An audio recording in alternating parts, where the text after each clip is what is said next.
Joseph Vijay எனும் நான்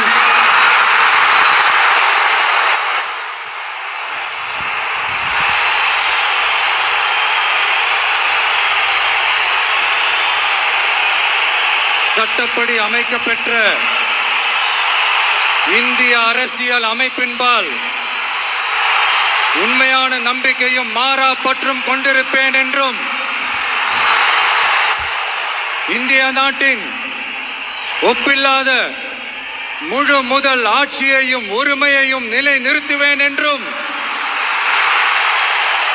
தமிழ்நாட்டு அரசின் முதலமைச்சராக உண்மையாகவும் உளச்சான்றின்படியும் என் கடமைகளை நிறைவேற்றுவேன் என்றும் அரசியல் அமைப்பிற்கும் சட்டத்திற்கும் இணங்க அச்சமும் ஒருதலை சார்பும் இன்றி விருப்பு வெறுப்பை விலக்கி பலதரப்பட்ட மக்கள் அனைவருக்கும்